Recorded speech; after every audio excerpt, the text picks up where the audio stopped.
আগামী 28শে আগস্ট তৃণমূল ছাত্র পরিষদের প্রতিষ্ঠা দিবস উপলক্ষে কলকাতার গান্ধী মূর্তি পাদদেশে ছাত্র সমাবেশের আয়োজন করা হয়েছে তৃণমূল ছাত্র পরিষদের পক্ষ থেকে। এই ছাত্র সমাবেশে প্রধান বক্তা হিসেবে বক্তব্য রাখবেন তৃণমূল সুপ্রিমো মমতা বন্দ্যোপাধ্যায়। ছাত্র সমাবেশকে সাফল্যমণ্ডিত করতে প্রচার শুরু করল বালুরঘাট শহর তৃণমূল ছাত্র পরিষদ। শনিবার বালুরঘাট শহরে দেওয়াল লিখনের মাধ্যমে প্রচার শুরু করা হয়।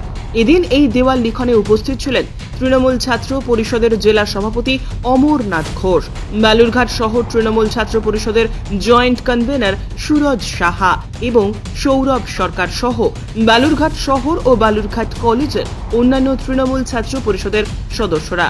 এ বিষয়ে বালুরঘাট শহর তৃণমূল ছাত্র পরিষদের জয়েন্ট কনভেনর সুরজ সাহা জানালেন, আগামী 28শে আগস্ট তৃণমূল ছাত্র পরিষদ প্রতিষ্ঠা দিবসকে সামনে আমরা দেওয়াল লিখনের মাধ্যমে বালুরঘাট শহর তৃণমূল ছাত্র পরিষদ প্রচার শুরু করলাম।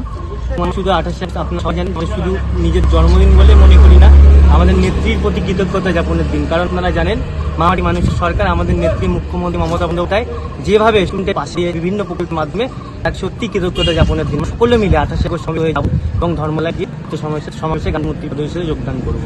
নামটা বলুন। সুরজ সাহা, জয়েন্ট কনভেনর শহর তৃণমূল ছাত্র পরিষদ। Bureau report, news today.